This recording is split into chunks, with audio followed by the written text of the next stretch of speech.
이어서 해드리겠습니다. 예수님의 장래와 부활, 그리고 얼마의 도상의 두 제자, 그리고 예수님이 제자들 만나주시고 마리아에게 나타나시고 그 다음에 마지막으로 베드로에게도 나타나시고 지상명령 하신 것까지 보겠습니다. 요한이 그 예수님의 그 십자가의 장면을 보았죠. 분명한 증인입니다. 그래서 요한이 거기 있어야만 했기 때문에 하나님께서 요한을 그 자리에 두셨던 것 같아요. 그래 안 그러면 예수님이 안 죽었다, 기절했다, 뭐 이런 얘기 나올 수 있잖아요.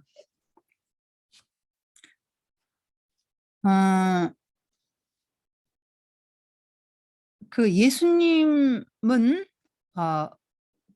안식일이 그날이 안식일 저녁이었잖아요. 그래서 안식일 날 시체를 매달아 둘 수 없으니까 옆에 매달린 두 사람은 쇠망치로 이제 무릎 아래 정강이 뼈를 부쉈다 그랬죠. 그러니까 그 자리에서 그들은 죽었고 예수님 이미 돌아가셨기 때문에 그 뼈를 치지는 않습니다. 이것도 역시 성경을 응하게 한 거죠. 그 뼈가 하나도 꺾이지 아니하리라 하는 그 시편의 말씀이 응하게 된 거예요. 그 모든 뼈를 보호하시며 그 중에 하나도 꺾이지 아니하리다. 시편 34편 20절 의인에 대한 하나님의 돌보심이 나오거든요.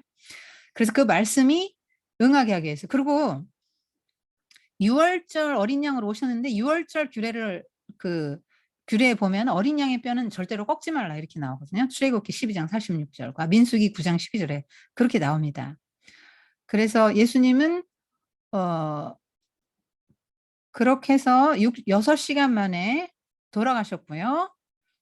왜 그렇게 빨리 돌아가셨는가? 너무 기진맥진했기 때문에 채찍 맞고 빌라도가 어떻게든 채찍으로 때려서 놓아주기 위해서 채찍 안 맞아도 될 채찍을 더 때린 거죠. 그리고 십자가 지기 전에 채찍 맞는 거는 빨리 죽으라고 때리는 거예요. 고통을 더 이렇게 채찍을 맞고 힘이 빠진 상태에서 달리면 빨리 죽으니까 거기서 뭐 건강한 사람은 며칠씩도 매달려 있답니다. 새들이 막 오고 그런다 그래요. 자, 이제 안식일이 시작되잖아요. 6시 되면. 그래서 그 전에 시신을 묻어야 되는데 원래 제자들이 해야 되잖아요. 근데 다 도망가고 이것도 역시 성경의 말씀을 이루기 위해서 아리마대 요셉이 개입을 하는데요. 이사야 53장 9절에 그의 무덤이 악인들과 함께 있었으며 그가 죽은 후에 부자와 함께 있었도다 해서 아리마대 요셉이 등장해요. 사내들인 공회 의원이고요. 선하고 의로운 사람으로 소개가 되고 있습니다. 예루살렘 거주민인데 이제 아리마대 출신이죠. 하나님의 나라를 기다리는 사람이다. 이렇게 소개합니다. 여러분 부자라고 소개되고 있는데요. 부자는 하나님 나라에 들어가기 어렵다고 했잖아요. 근데 이 아리마대 요셉은 자신의 재물이 하나님 나라에 들어가는데 장애가 되지 않도록 훌륭하게 극복한 사람이죠. 그리고 자기 지위를 이용해서 그 하나님의 나라를 위해서 기여한 사람이에요. 그때 당시 사람들은요. 매장을 하지 않으면 하나님의 저주를 받았다 이렇게 생각해요. 근데 또 나무에 달린 자마다 하나님의 저주를 받은 자다는 신명기 말씀 때문에 예수님이 만약에 매장을 당하지 못했잖아요. 그러면 영원히 저주받은 분으로 남는 거예요. 물론 저주는 받았죠. 예수님의 저주가 아니라 우리의 저주를 대신해서 받으신 거죠. 그렇지만 장례를 못 치렀을 때 예수님 자신의 저주받은 분이 되는 거예요. 그래서 장례는 잘 치러줘야 될 그런 의미가 있었던 거죠. 근데 그 요셉이 자기의 공회원의 지위를 가지고 가서 빌라도에게 시체를 내놓으라 해서 품위 있는 장례식을 이제 해 드리는 거죠. 이거 굉장히 용기가 필요한 장면이었어요. 요셉은 공회가 예수님에게 내린 판결에 동의하지 않았다고 이제 누가가 썼고요. 마태는 요셉은 부자고 예수님의 제자라고 이렇게 표현하고 있습니다. 하여튼 이 부자이면서 선하고 의롭고 믿음도 있고 되게 어려운데 이걸 다 갖췄어요. 그러니까 이 사내들인 공회원은 어떤 집단 정신이 있잖아요. 그가 속한 게 집단 정신이 있는데 거기에서 자기가 다른 생각을 하기는 되게 어려운 거 아니에요. 다른 행동을 하기도 어렵고. 근데 이 사람은 그렇게 했다는 거죠. 니고데모 역시 그렇게 했습니다. 그래서 그 요셉의 인물, 사람을 한 번도 장사한 일이 없는 그 무덤에 그 장사를 지내는데 이게 왜 중요하냐면요. 여러 시체가 있는 곳에 뭐 시체가 부패된 정도가 다른 여러 시신이 있는 그런 게 아니고 딱 그 무덤에 매장을 했는데, 그러니까 바위에 판 거예요. 바위에 이렇게 그 돌에 판 거예요. 이렇게 파서 거기 선반에 이렇게 시신을 관도 없이 그냥 세마포로 싸가지고 이렇게 놓는 겁니다. 그러니까 다른 시신이 아니고 그 매장된 분이 바로 부활하신 분이다. 거기에는 그 시신이 그 무덤에는 하나밖에 없었다. 실수가 아니다. 무슨 뭐 무덤 혼동한 것도 아니고 실수도 아니고. 그러니까 뭐 엉뚱한 무덤 가가지고 예수님이 살아났다고 하는 거 아니야. 이런 게 아니고 바로 그 무덤이다라고 말하는 거예요. 아리마대 요셉의 그 무덤, 빈 무덤. 그러니까 그 비어있던 아리마대 요셉이 이제 자기가 들어가려고 해놨겠지요. 뭐 한 번도 안 쓴 무덤, 새 무덤에 들어가죠. 이거는 예수님에게 영예를 드리는 거죠. 그 아리마대 요셉이 그렇게 그 일을 한 겁니다. 그 하나님 나라의 실제를 보여준 예수님에 대한 어떤 공경의 표시죠. 그리고 왜 예수님이 또 아무도 타지 않은 나귀 새끼를 탔잖아요.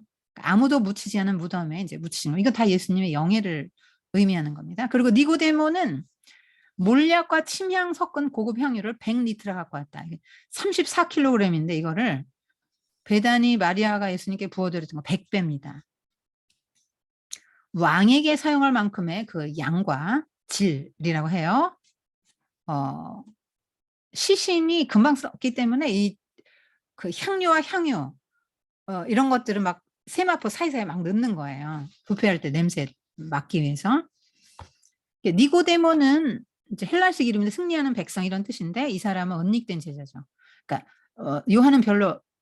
요한이 이런 표현을 했죠. 저희는 세상의 영광을 더 사랑하였다. 그러니까 그 드러내지 않고 믿는 사람들, 세상에 이런 모든 것들을 다 잃을까 봐 세상의 어떤 특권, 명예, 부 이런 걸 한꺼번에 잃잖아요. 예수 믿으면. 그러니까 그것을 잃지 않기 위해서 속으로 믿는 거예요.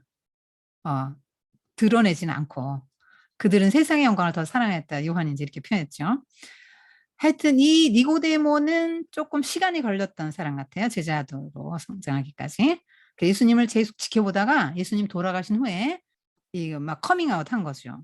그러니까 니고데모나 마리마대 요셉은 그 자기 집단에서 어떤 다른 말하자면 평생 조직에 있지만 조직이 불이한 것에 대해서 양심 선언하고 뭐 하는 사람들 있잖아요. 그런 것처럼 이 두 사람은 그들의 생각과 그 정신에 함몰되지는 않았던 반짝이는 두 사람이죠. 그리고 제자들이 스승의 장례를 치르지 못하고 다 도망갔는데 이 두 사람이 장례를 치렀잖아요. 정말 칠흑 같은 어둠에 빛나는 별 같은 두 제자입니다.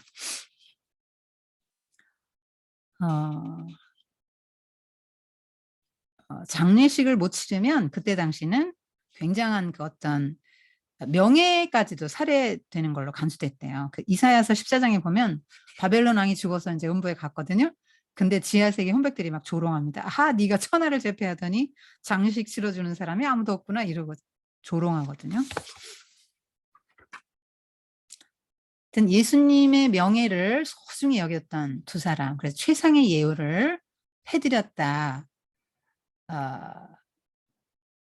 그 두 사람이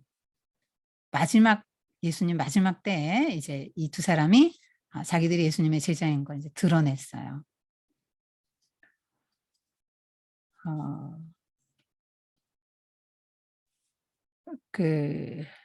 하여튼 그런데 예수님이 이들은 그러니까 왜 이렇게 할 수 있었을까요?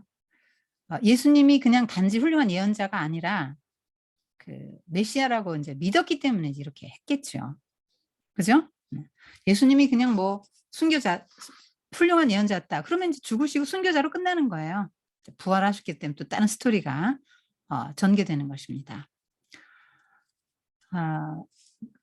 이 예수님의 매장은 예수님이 율법의 규정에 따라서 매장되었고, 그래서 계명을 주지 안식일은 또 쉬었잖아요. 그래서 예수님이 저주를 받은 그런 죽음이라는 그런 부정적인 면이 조금 경감되도록 하는 역할을 해요.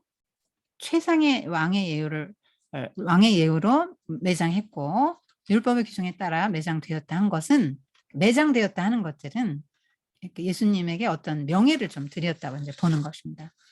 그리고 오늘의 하이라이트 부활입니다. 여러분 잘 들으셔야 됩니다. 이 산헤드린 공회원들이 빌라도에게 갑니다. 예수님이 죽으시고 나서 이렇게 말합니다. 빌라도에 가서 뭐라고 하냐면 주여, 지금 누구한테 주여라고 합니까? 주여, 저 유혹하던 자가 살았을 때 말하되 사흘 후에 다시 살아나리라 한 것을 우리가 기억하노니. 아니 제자들도 기억 못하고 뿔뿔이 터졌는데 대제사장들과 바리새인들은 이걸 기억해요. 그리고 그걸 경계합니다. 아, 사흘 후에 이거 또 살아나면 너무 골치 아프다. 그러니까 니들한테 경비병 있잖아. 이렇게 말하죠. 빌라도가 경비병까지 주지는 않았어요. 그러니까 아무래도 그 성전 경비병이었던 것 같아요. 산헤드린 공회원들이 이제 해서 경비병들을 세웁니다. 그랬기 때문에 또 오히려 이게 빈 무덤이 증거가 되는 거죠.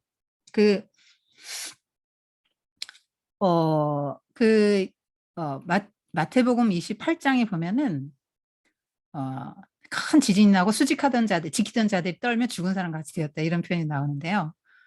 죽은 사람들을 지키던 자들이 죽은 사람 같이 되고 죽었던 예수님은 살아나신 아이러니한 장면입니다. 그 부활의 아침을 보는데요. 그 놀라운 일이 벌어지죠. 여인들이 그 향료와 뭐 이런 거 유향을 가지고 이제 오는 거죠. 예수님, 아이고 안식일이라 우리 못했는데 예수님 시체 이거 좀 발라드려서 갖고 오는데 빈 무덤인 거죠. 여자들이 왔어요. 한 명이 아니에요. 여자들이 미리 준비한 향품을 가지고 무덤을 갔는데 무덤에 돌을 누가 굴렸지 큰 돌을 하고 걱정을 하죠. 그러니까 이 여인들이 예수님을 참 사랑했던 여자들이죠. 그래서 그 예수님의 그 죽음을 인정하고 싶지도 않고 예수님의 예수님을 다시 한번 또 보고 또 마지막 그 예의를 갖춰주기 위해서 그 시체에 뭐 이렇게 시신에 기름 발라드리려고 이제 가는 건데요. 깜짝 놀랄 수밖에 없죠. 돌이 치워져 있는 거예요. 그래서 제자들이 옮겼나? 좋은 곳이 있어서 옮겨 가셨나? 제자들 아무 이야기 없었는데 안식일인데 그럼 유대인들이 예수님 시체를 옮겼나? 뭐 이렇게 고민하는 거죠. 놀라는 거죠. 그때 여자들이 두려워서 떨 때 천사가 나타나서 안심시키면서 이제 부활의 기쁜 소식을 전해줍니다. 무서워하지 말라. 십자가에 못 박힌 예수를 너희가 찾는 줄 내가 아는. 그가 여기 계시지 않고 그가 말씀하신 대로 살아나셨느니라. 와서 그가 누우셨던 곳을 보라. 이렇게 합니다. 그러면서 예수님이 갈릴리에 먼저 가실 거니까 다른 제자들에게 가서 전하라. 그래서 여인들이 시몬 베드로와 요한에게 달려가서 말합니다. 베드로와 요한이 달려오거든요. 요한이 더 젊죠. 그래서 먼저 달려와서 무덤에 이르렀는데 요한이 이렇게 고개를 이렇게 들여밀고 안을 살펴봅니다. 그러니까 아마 그 세마포만 놓여 있는 거예요. 무덤 안으로 들어가진 않는데 바로 뒤따라온 시몬 베드로는 뭐 망설일 것도 없이 자기 성격 그대로 무덤에 들어가요. 그런데 보니까 머리를 감쌌던 수건이 따로 개켜져 있었어요. 그러니까 어떤 상태냐면요. 그 세마포 옷을 입었잖아요. 세마포 수의를 입었는데 그 수위에서 몸이 싹 빠져나온 것 같은 거죠. 머리도 이렇게 싸지 않습니까? 이렇게 머리도 싸는데 수건을 싸는데 이 수건은 옆에 개켜 있었다는 거예요. 그리고 너무 이상하잖아요. 아니 도굴꾼이라면은 그리고 시체를 옮기든 어쨌든 간에 왜 세마포는 남겨두냐 이 말이에요. 세마포 그 비싼 걸. 그리고 향유가 좀 비쌉니까? 향품들이 막 거기 사이사이 세마포 사이사이 있는데 옷을 이렇게 계속 이렇게 둘 말 거 아닙니까? 근데 그 옷이 그대로 있었고요.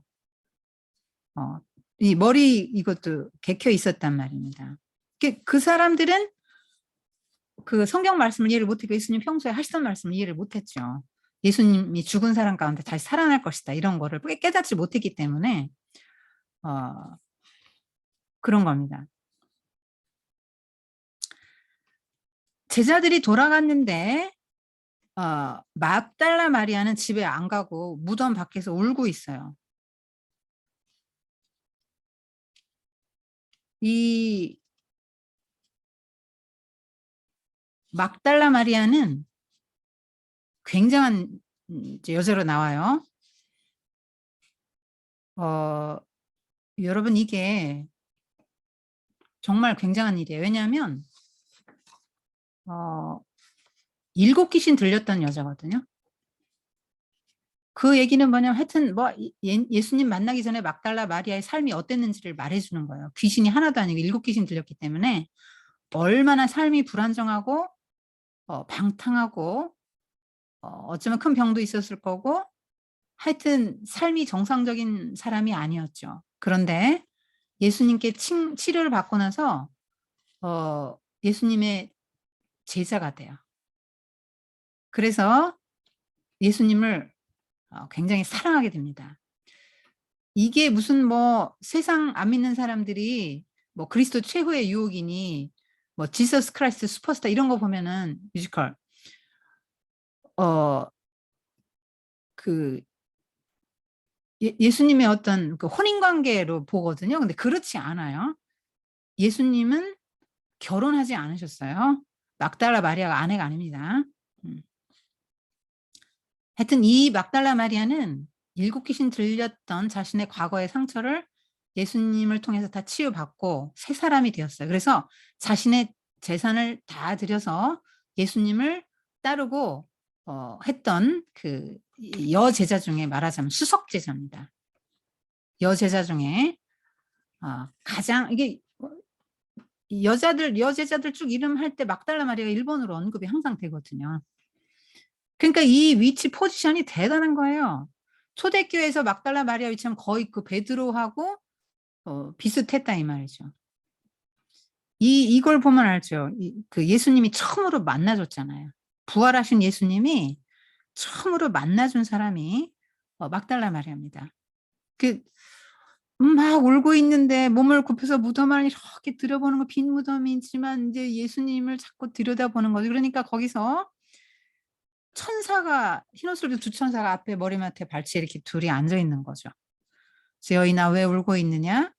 그러니까 사람들이 내 주를 가져다가 어디에 두었는지 모르겠어요 하고 울죠. 그때 뒤에 누가 있습니까? 예수님이 서 계시죠. 여인아 왜 울고 있느냐? 네가 누구를 찾고 있느냐? 하니까 마리아는 동산지기인 줄 알아. 처음엔 잘 못 알아봅니다. 주여 당신이 그분을 옮겨 놓았거든 어디에 뒀는지 말해 주세요. 내가 그분을 모셔갈게요. 그랬더니 예수님 마리아야 하니까 그때 마리아가 보니까 예수님인 걸 알겠어요. 그래서 라삐여 이렇게 말해요. 라보니 이렇게 부르죠. 그러니까 날 만지지 마. 내게 매달리지 마라. 내가 아직 아버지께 올라가지 못했다. 너는 내 형제들에게 가서 내가 내 아버지 곧 너희 아버지 내 하나님 곧 너희 하나님께로 올라갈 것이다 라고 말해요. 여러분 지금 들으셨습니까? 요거 뭐라고 하시죠? 예수님이 나를 만지지 마라 이렇게 말씀하신 거는 그 사람들은 뭐 인사로 이렇게 항상 이렇게 얼굴 맞대고 이렇게 키스도 하고 안는 게 인사잖아요. 그러니까 이제 너무 반가워서 무심코 이제 안으려고 했더니 이제 그거를 이제 거절하신 거고요. 이거는 해석하기 어려운데 아무래도 그 살아 계셨을 때 맺었던 그 관계가 아닌 그런 관계 맺으면 더 이상은 안 된다는 거죠. 그러니까 좀 다른 관계가 되는 거죠. 그러면서 이렇게 말씀해서 호칭이 변합니다. 너는 내 형제들에게 가서 예수님이 제자들을 친구라고 하신 적은 있지요. 제자라고 하셨고요. 항상 얘들아 파이디온 이렇게 불렀거든요. 그러니까 뭐 아주 어린애들이라는 표현이에요. 아직 더 배우고 성장해야 될 어린애들. 그런데 내 형제들 이렇게 부릅니다. 가서 내 아버지 곧 너희 아버지, 너희 아버지라고 이렇게 말하죠. 그리고 내 하나님 곧 너희 하나님께로 올라갈 것이다라고 말합니다. 여러분 정말 이 말씀을 보면은 뭔가 이제 굉장한 변화가 오는 거를 느낄 수 있죠. 예수님이 형제라고 이제 제자들에게 이렇게 부르시는 겁니다. 그러면서 가라, 가서 전하라 이렇게 했는데요. 그러니까 막달라 마리아가 첫 사도예요. 예수님의 11 사도에게 보냄을 받은 사도죠. 무덤이 비었고 내가 예수님을 만났는데 그분이 이런 말씀을 하셨다. 그리고 이렇게 가서 전하라고 했다. 여기서 예수님을 볼 수 있죠. 그때 당시 여성들의 증언은 증언으로 치지도 않았죠. 남성 중심 사회잖아요. 그런데 그런 관습과 전통을 예수님이 타파하신 거죠. 성경을 보면 예수님이 굉장히 여성들의 그 지위와 인권을 향상시켜 준 거를 볼 수 있는데요. 하여튼 이 여자에게 나타나셨고요. 막달라 마리아가 나타나셨어요. 비참했던 과거를 가진 이 여인, 예수님을 만나서 새로운 삶을 살고 자신의 모든 것을 바쳐서 예수님을 뜨겁게 사랑했던 그 막달라 마리아를 만나주셨어요. 베드로를 만나주신 게 아니고. 그래서 이제 새로운 세계가 열리는 거죠. 형제가 되는, 모두가 형제가 되는 새로운 세계. 어딥니까? 교회죠. 여기서 우리가 좀 생각할 수 있는 건 뭐냐면 마리아가 부활을 믿지 못했을 때는 빈 무덤이 현실이었고 슬픔과 눈물과 고통이 있었다는 것이죠. 그런데 천사를 받고 예수님을 만나서 예수님이 부활하셨다는 걸 안 순간 확 바뀝니다. 부활하신 예수님을 만난 순간 무덤이 빈 무덤이 아니죠. 천사도 있었고 찬란한 영광의 천사들이 있는 거죠. 그리고 예수님이 부활하셨다는 걸 알게 되면서 마리아의 그 심정은 어떻게 바뀝니까? 굉장한 기쁨, 감격으로 충만해지는 것이죠. 그래서 우리가 할 일은 뭐냐면 부활의 주 예수 그리스도를 믿는 사람들이 할 일은 뭐냐? 사람들을 그들의 빈 무덤, 그러니까 빈 무덤은 뭔가 내가 거의 주님급으로 섬기던 그런 무엇이 사라진 상태죠. 배우자가 뭐 부름을 받았다든가 자녀가 먼저 갔다든가 뭐 재산을 다 뭐 잃어버렸다든가 하여튼 뭐 내 건강을 다 잃었다든가 하면 정말 인생이 끝장난 것 같은 내가 정말 사랑하고 의지하고 또 믿었던 그 모든 것들이 다 사라진 그런 상태의 사람들이 빈 무덤의 사람들이죠. 그 빈 무덤 앞에서 울고 있는 사람들, 막달라 마리아처럼 빈 무덤 앞에서 울고 있는 사람들에게 빈 무덤이 아니고 부활의 그 영광을 가르쳐 줘야 되는 거죠. 빈 무덤은 빈 무덤이 아니다. 그것은 부활을 위한 것이다. 라고 가르쳐 줘야 되는 것입니다. 그래서 하여튼 모든 것을 잃고 빈 무덤에 있는 그 사람들이 그 막달라 마리아처럼 그 예수님의 부활을 믿게 될 때 그들의 삶에 어떤 그 부활에 대한 소망, 또 기쁨과 감사와 감격이 이제 넘치게 되는 것이죠.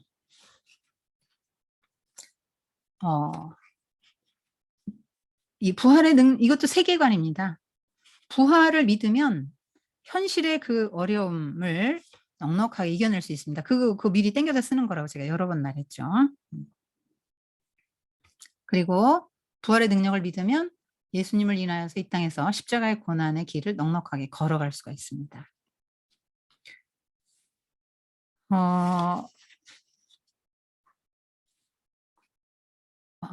이 부활이 여러분 사람이 어떻게 죽었다가 살아날 수 있는가? 믿을 수 없다. 부활은 정말 믿기 어렵다. 믿기 어렵죠. 그런데 여러분이 하나님이 어떤 분인지를 한번 생각해 보세요. 하나님의 성품을 생각하면 부활은 꼭 있어야만 해요. 왜냐하면 하나님이 천지를 창조하셨고 사람도 창조하셨잖아요. 사랑으로 창조하셨죠. 그런데 하나님이 창조한 세상이 망가졌잖아요. 죄와 죽음 뭐 이런 게 인제 죄로 인한 어떤 열매들이 인제 찾아오면서 질병, 죽음 이러면서 사람들이 사는 이 세상이 어 하나님이 원래 의도한 세상이 되지 않았단 말이죠. 그랬기 때문에 하나님은 이거를 이런 상태로 인제 영원히 가게 두지 않으시는 거죠. 네. 죄와 죽음이 지배하는 이 세상에서 그 죄와 죽음의 문제를 해결하고 다시 하나님이 원래 만들었던 우주 어 어 세상 천지 만물로 회복시키기를 원하시니까. 그래서 반드시 부활은 있어야 하는 거죠. 그래서 새하늘 새 땅을 주신다고 하죠. 그게 인제 이 땅이 부활한 겁니다. 새하늘 새 땅으로 부활하는 거죠. 이 지구가. 사람도 부활하고 식물도 동물도 다 부활합니다. 새로운 어 이제 원래의 하나님이 목적하시고 했던 그런 상태가 이제 되는 거죠. 그런데 제자들은 그러한 구약 성경의 논리를 이해를 못했고 그래서 어 엠마오 도상에 조금 이따 볼 엠마오 도상의 두 제자 역시 그거를 이해를 못해 가지고 예수님이 책망하시거든요. 그리고 성경을 앞에 모세오경부터 시편 선지서의 글까지 쫙 통으로 풀어 주십니다. 이렇게 맥을 꿰어서 풀어 주시죠. 그래서 엠마오 도상의 두 제자를 이렇게 이런 식으로 책망하셨죠. "미련하고 선지자들이 말한 모든 것을 마음에 더디 믿는 자들이여." 이렇게 책망하십니다. 구약 성경에 하나님의 계획도 없이 신약에서 예수님이 십자가에서 이렇게 하셨다. 그러면 그냥 그냥 우발적이고 어떤 해프닝이죠. 근데 이거는 그리스도의 고난, 죽음, 부활은 구약에서 계속 예언해 오던 거라니까요. 그러니까 구약 성경을 제대로 이해했으면 예수님의 부활을 이해하는데 예수님의 부활을 못 믿고 예수님이 그렇게까지 "내가 3일 만에 살아난다." 얘기하셨는데도 제자들이 못 믿는 거는 성경을 제대로 못 읽은 거예요. 성경 공부를 제대로 안 한 겁니다. 그래서 이스라엘 역사는 하나님이 어떤 분이신지를 계속 보여주는 거였잖아요. 그래서 심판도 하시고 죄로부터 또 구원도 하시고 또 뭐 출애굽에서 그런 흑암의 세력에서 건져내시고 자유의 땅으로 돌이키시고 또 심판받아 끌려가면 포로된 데서 다시 돌이켜 오시고 끊임없이 하나님은 회복을 시키려고 하세요. 하나님의 성품이 그러세요. 그리고 선하시죠. 사랑이 많으신 분이죠. 그래서 이스라엘의 죄가 그럼에도 불구하고 끊임없이 회복시키려고 하시는 하나님의 성품 또 언약 그런 것 때문에 부활은 반드시 있어야 되는 것이죠. 어 그러니까 내가 부활이 안 믿어서의 이 말은 나는 하나님의 전능함 창조 믿을 수 없어요. 어 이 세상에 죄가 이렇게 들어 세상이 망가졌는데 다시 이 세상을 회복시키려고 하는 그런 하나님의 성품, 죄인을 사랑하시고 구원하기로 하는 하나님의 성품을 나는 믿을 수 없어요. 또 어 역사 속에서 끊임없이 이스라엘을 회복시키시고 구원하심으로 하나님의 성품을 드러내 보여주셨는데 그러한 역사를 주관하신 하나님을 난 믿을 수 없어요.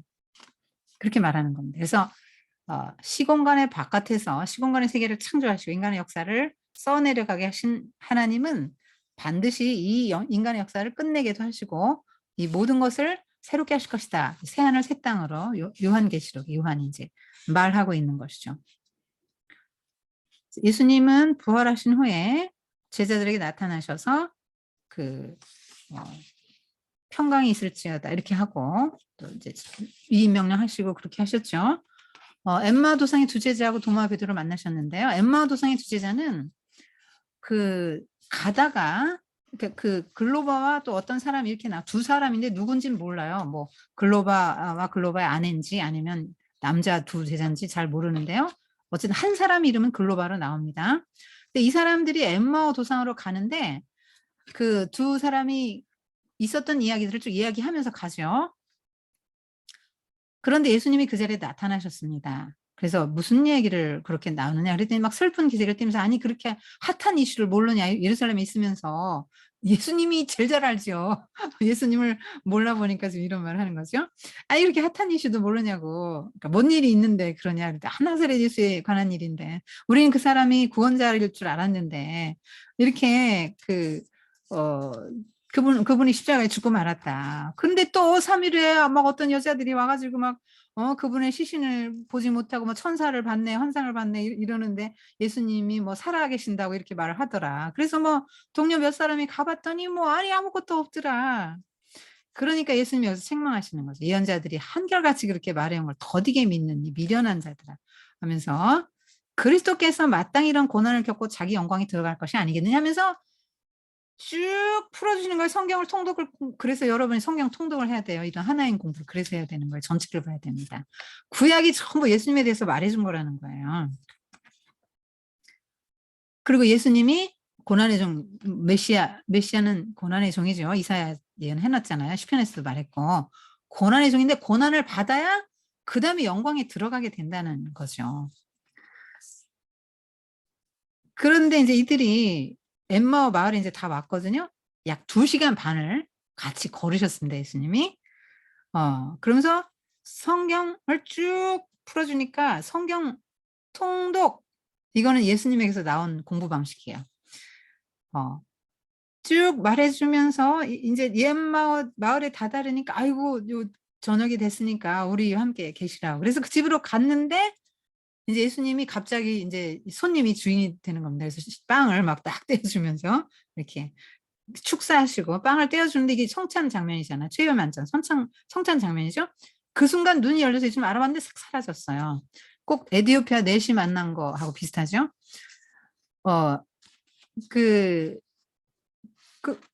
그때 이제 이들이 말을 하는 거죠. 그래, 아유, 길에서 그분이 우리에게 성경을 풀어줄 때 우리 마음이 뜨겁게 불타오르지 않더냐? 그러면서 예루살렘으로 가서 제자들에게 주께서 참으로 살아나셨고 시몬에게 나타나셨다고 11 제자에게 말을 합니다. 여러분, 여기서 주께서 길에서 이게 여행 모티프가 들어있는 길에 우리가 다 길을 가는 사람들이죠. 길에서 예수님을 만나서 또 예수님 보낸 사람을 만나서 성경 공부를 하면서 마음이 뜨거워지고 예수님을 영접하게 되는 거죠. 자, 성경을 풀어줄 때 마음이 뜨거웠다. 여러분 1975년에 데이비드 호킨스라는 사람이 의식혁명이라는 책을 냈는데 거기에 운동 역학 반응 검사를 했어요. 그래서 마음과 몸의 관계를 수치로 표현했는데요. 여기서 설교를 듣고 깨닫는 거. 그게 의식의 지도에서는 수준이 에너지 수준이 제일 높아요. 700에서 1000입니다. 1000이 맥시멈인데요. 그러니까 손바닥을 쟀는데 축복의 에너지가 막 1000이 나온다는 거예요. 1000이 발산이 된다는 거예요. 뭔가 듣고 깨달았을 때 마음이 막 기쁨이 오면서 유레카 뭐 이런 느낌이 들잖아요. 그때 이제 1000이라는 거죠. 평화 600, 기쁨 540, 사랑 540 뭐 쭉, 용기 200 뭐 쭉 나옵니다. 여러분 욕망, 분노도 있어요. 용기 200, 자존심 175, 분노 150, 욕망 125, 두려움 100, 슬픔 75, 무기력 50, 죄의식 30, 수치심 20. 점점 에너지가 떨어지는 거잖아요. 에너지가 이렇게 우리 안에서 에너지가 나올 때가 하나님 말씀을 듣고 뭔가 깨달을 때 마음이 뜨겁다는 거죠.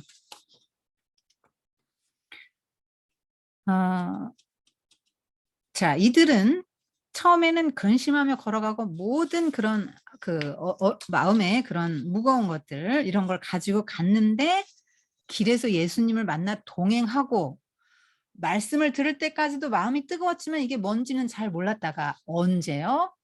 먹을 때, 빵을 떼어주실 때 예수님을 알아보게 되는 거죠. 그러면서 이들의 인생의 방향이 바뀌는 거죠. 지금 이쪽으로 웬마로 가다가 다시 돌아가잖아요. 예루살렘. 그래서 부활의 예수님을 만나는 건 너무나 중요한 거죠. 근데 이렇게 하고도 제자들이 안 믿어요. 이 말 듣고도 안 믿습니다. 근데 제자들은 문을 닫고 꽁꽁 문 닫고 숨어 있죠. 왜냐하면 너무 두려우니까. 예수님 시신수습도 못했잖아요. 두려워서. 근데 안식 후 첫날, 한 주간의 첫날 새벽에 주님이 나타나시는데 세마포에서 몸이 쓱 빠져나온 것처럼 문을 꽁꽁 잠그고 그 안에 들어있는데 예수님이 그 가운데 딱 나타나시면 유령인가 하고 깜짝 놀랄 수밖에 없죠. 그런데 예수님께서 창세기 2장 7절에 하나님이 우리에게 숨을 내쉬면서 생명을 만드신 것처럼 예수님이 숨을 호 내쉬면서 성령을 받으라 이렇게 말씀하십니다. 그러면 너희가 누구의 죄든지 용서하면 그들은 용서받을 거고 너희가 용서하지 않으면 그대로 있을 것이다.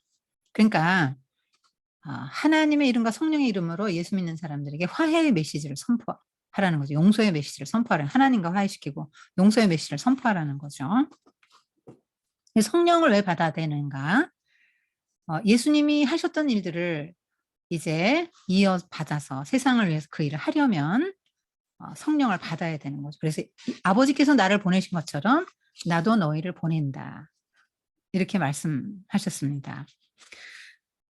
그래서 이제 제자들이 세상으로 보냄을 받은 거죠. 그러니까 우리가 가져야 될 인식이 뭐냐면 피파송의식인 거죠. 그러니까 나는 하나님의 보냄을 받았다. 이 생각을 하는 거죠. 그러니까 가정에서도 안 믿는 가족들이 다 안 믿고 나만 믿어요. 그러면 내가 이제 선교사로 그 가정에 파송된 거죠. 집안에 뭐 아무도 예수님 안 믿는 사람 있잖아요. 시댁 뭐 결혼했더니 아무도 안 믿더라. 파송된 겁니다. 하나님에게 파송된 거죠. 그런 의식이 좀 필요한 거죠. 고린도전서 15장 45절 47절에 그렇게 나옵니다. 우리가 하늘에 속한 형상을 덧입어 하늘로부터 이제 세상에 파송받은 세상을 살아가는 사람을 이제 그리고 있습니다. 그러니까 세상에 속한 게 아니고 하늘에 속한 사람이에요. 하늘에 속했고요.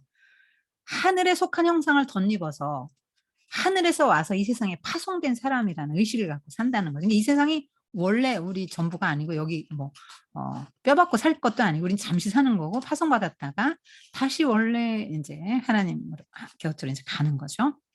도마는 그냥 너무 믿을 수가 없는 거죠. 도마가 없을 때 나타나셨기 때문에. 근데 요한복음에서는 도마를 4번씩이나 언급해요. 예수님이 나타나셔서 만져봐. 여기 손가락, 네가 말했지? 손가락에 넣어보고 뭐 해보기 전에는 못 믿기 때문에 그래서 넣어봐. 근데 뭐 도마가 그걸 감히 넣어볼 수 있습니까? 보는 순간 땅에 엎어졌죠. 나의 주님, 나의 하나님이십니다. 예수님을 보고 하나님이라고 말한 사람은 도마밖에 없어요. 주는 그리스도였어요. 살아계신 하나님의 아들이다. 베드로도 이렇게 고백했죠. 하나님이십니다라고 고백한 사람은 도마밖에 없죠. 요한도 그걸 알았기 때문에 요한복음 1장에 보면은 하나님이 태초에 말씀이 계신데 말씀 곧 하나님이시고 하나님이 성육신 하신 분이 예수님이라. 예수님은 곧 하나님의 아들 이렇게 말하고 있죠. 유대인들은 절대 사람을 하나님이라고 말하지 않아요. 그래서 예수 그리스도를 사람이지만 하나님이라고 말하는 기독교가 여기서 갈려 나오는 거예요. 유대교에서. 이 도마는 굉장히 내가 어떤 걸 확증할 때까지는 한번 의심해보는 사람이고요. 그래서 우리가 다 의심하잖아요. 그 도마는 우리 앞을 먼저 간 사람이죠. 하여튼 그 예수님께서는 보지 않고 믿는 자가 복이 있다 그랬으니까 우리도 예수님 부활하신 예수님 보지 못하고 믿어지잖아요. 성경을 가만히 읽어보세요. 안 믿을 수가 없어요. 구약부터 쭉 읽으면 하나님이 이런 분이신데 부활을 믿지 않을 수가 없고 예수님이 하나님이고 하나님의 아들이라는 걸 믿지 않을 수가 없어요. 성경을 읽다 보면. 제자들이 이제 예수님이 이렇게 다시 부활하시고 막 보여주시니까 너무 기뻤죠. 이제 다시 예전에 그런 관계를 새롭게 이제 맺어갈 수 있다는 희망이 생기고요.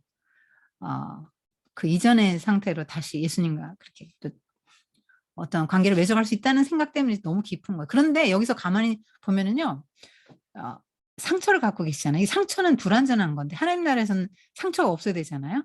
아픔이 없어야 되잖아요. 근데 상처는 그냥 갖고 계세요. 왜 그럴까요? 영원히 예수님의 상처를 보면서 우리는 우리가 얼마나 죄인이고 주님이 어떤 분이신지를 이제 기억하고, 그러니까 이 땅에서 입은 하나님 나라를 위해서 입은 상처는 영광이 되는 거죠. 아마 순교자들의 상처도 있을 것 같고요. 예수님의 그 창자국, 옆구리의 창자국과 손발의 못자국을 보면서 우리는 저분이 예수님이라는 걸 알게 되고, 또 우리가 이러한 예수님을 못 박은 죄인이라는 것도 알게 되는 것이죠. 그래서 예수님이 제자들이 유령인가 하니까 뭐 먹을 거 있냐 그래가지고 생선 한 토막 구운 거 내드리니까 드셨다. 이건 뭐냐면 영지주의자들의 가현서를 배격하기 위한 건데, 예수 그리스도가 육체로 임하심을 부인하는 것이 미혹하는 자여 적그리스도라, 요한이 이렇게 말했잖아요. 그래서 그 예수께서 육체로 오신 것을 시인하는 자가 하나님께 속했고 시인하지 않는 자는 하나님께 속하지 않았다. 그 영지주의가 그런 거예요.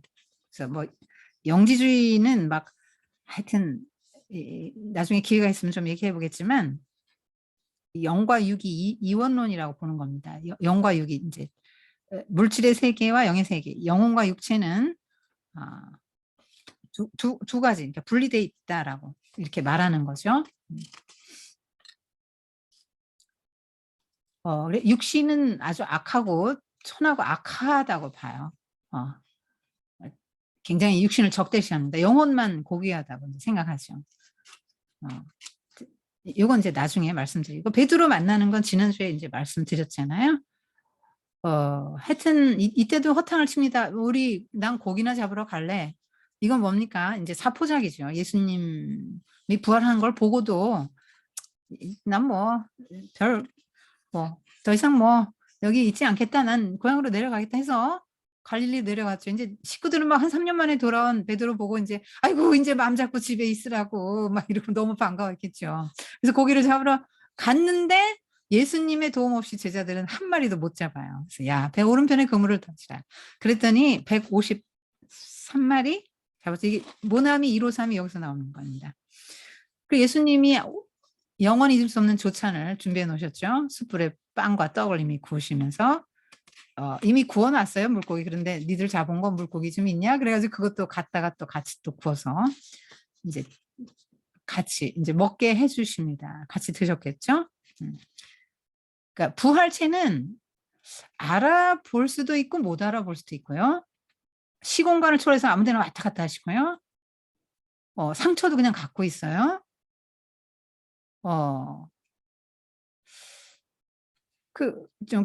그래요. 그래서 예수님이 베드로에게 3번을 묻죠. 네가 이것들보다 나를 더 사랑하느냐? 이 사람들이 아니고 이것들인데, 이것들이 의미하는 건 뭐 이 사람들일 수도 있고, 이 물고기 내 소유일 수도 있고, 이 사람들이 나를 사랑하는 것보다 네가 나를 제일 많이 사랑하니, 뭐 이런 얘기일 수도 있고요.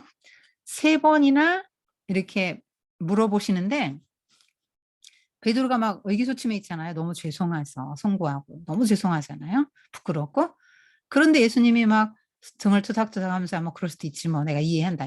뭐 이제 앞으로는 잘해. 이렇게 하신 게 아니고 딱 명령을 하셔서 내 양을 치라. 내 양을 먹이라. 이렇게 하신 겁니다. 어린 양을 먹이라는 거예요. 누가 어린 양입니까? 사회 공동체 안에서 소외된 사람들이죠. 누군가 하나님이 보호해 주지 않으면 살아갈 수 없는 연약한 자들, 그런 사람들이죠. 그래서 그런 베드로가 이제 목자가 되는 거예요. 근데 예수님이 너 준비됐냐? 어느 정도 준비됐냐? 이렇게 묻지 않고 사랑하냐고 물으셨죠. 그러니까 우리가 하나님을 섬길 때 필요한 건 사랑이다. 그렇게 말씀하셨죠. 마지막으로 이제 결론이 요한복음의 저장 목적이 나오거든요. 요한이 이렇게 말했어요. 이보다 증거가 굉장히 많은데 예수님 하신 일을 하면 이 세상이라도 그 책 2개 부족할 거다. 그래서 내가 이걸 쓴 이유는 예수께서 하나님의 아들 그리스도이심을 믿게 하려고 하는 거고, 그걸 믿음으로써 그의 이름을 해서 생명을 누리도록 하기 위해서다. 그러면서 예수님이 하나님의 아들임을 증거하기 4가지 근거로, 세례 요한의 증거, 요단강에서 예수님이 세례 받으실 때 하늘의 소리가 들려왔던 하나님의 음성, 그 다음에 예수님 자신이 계속 난 하나님이 보냈다, 뭐 공식적으로 이렇게 피파성 언어를 하셨잖아요. 그게 증거고, 또 예수님이 이 땅에서 오셔서 하신 표적들. 이거는 사람은 할 수 없어요. 지금까지 수많은 사람들이 예언자처럼 이렇게 나타났지만은 정말 예수님처럼 이렇게 병자를 고치고 5천 명을 먹이고 죽은 자를 살리고 한 사람은 없어요. 그거는 사람의 영역이 아니에요. 하나님만이 하실 수 있는 겁니다. 그래서 이게 그 하나님의 아들이라는 증거가 되는 거예요. 그래서 이 기독교가 된 거예요. 그래서 예수님이 마지막으로 이제 가서 온 천하에 다니면서 만민에게 복음을 전하라. 마가복음. 마태복음은 세례를 주라고. 그러니까 모든 족속으로 제자를 삼고 분부한 모든 걸 가르쳐 지키게 하라. 그런 식으로 이제 이야기를 하셨습니다. 하늘과 땅의 모든 권세를 내게 주셨으니 너희는 이렇게 하고 말씀하시는데 사탄이 주겠다고 한 그거 거절하고 순종의 길, 고난의 길을 갔더니 하늘과 땅의 모든 권세를 얻는 영광의 길로 인도하셨죠, 하나님께서. 그래서 기독교라는 거는 뭐 예수 믿고 잘 되고 이런 게 아니고 그런 걸 표방하는 종교가 아니에요. 기독교는 고난을 받기 위해서 고난을 당하기 위해서 만들어진 것입니다. 그 성도는 하나님 나라 백성, 성도는 고난을 받으라고 부르신 거예요. 근데 고난을 받는 걸로 끝나진 않죠. 하늘과 땅의 모든 권세를 얻으신 그 주님께서 뭐라고 하셨습니까? 너희는 나와 함께 보좌에 앉아서 이스라엘 백성을 심판하게 될 것이다. 이렇게 심판권, 너희가 천사를 심판할 줄 알지 못하느냐? 이렇게 영화로운 자리에 우리가 가게 된다고 말씀하시는 겁니다. 그래서 제자들이 이제 승천하시는 예수님 보고 경배합니다. 경배, 그동안 제자들은 경배 안 했어요. 근데 여기서 예배, 경배하고 큰 기쁨으로 예루살렘 성으로 들어갑니다. 여기까지 하겠습니다. 기도하겠습니다. 하나님 아버지 감사합니다. 그동안 예수님에 대해서 쭉 10강까지 이제 했습니다. 이 땅에 하나님의 아들이, 하나님이 이 땅에 육체를 입고 종의 형체를 가지고 이 흙먼지 날리는 땅에 오셔서 사람들과 함께 호흡하시고 인생의 모든 고초를 겪으시며 메시아로서의 고난을 겪으신 후 영광에 들어가셨습니다. 그리고 이 땅에서 하나님 나라를 이 땅에 가져오셨고 그것을 이루시기 위해서 수많은 사람들에게 눈을 뜨게 하시고 일어나게 하시고 귀를 듣게 하시고 또 죽은 자를 살리시고 귀신을 내어 쫓으시며 하나님의 나라가 어떤 것인지 수많은 사람들에게 자유를 주시고 얽매인 그 모든 종교의 얽매임과 사탄의 얽매임으로도 풀어서 자유하게 하시고 빛의 세계로 옮기셨습니다. 그리고 언제나 연약한 자들과 함께 하셨고 그들과 친구라고 하셨으며 약자를 위해서 사셨습니다. 주님, 저희도 예수님을 바로 믿게 해주시고 그 길 주님 따라서 갈 수 있도록 도와주세요. 그리고 하나님 나라를 전파할 수 있도록 그 제자들처럼 우리도 하나님에게 속한 자로서 하나님의 세계에서 피파송 의식을 가지고 파송받은 자로서 그런 의식을 가지고 살아갈 수 있도록 도와주세요. 예수님의 이름으로 감사하며 기도드립니다. 아멘. 여기까지 하겠습니다.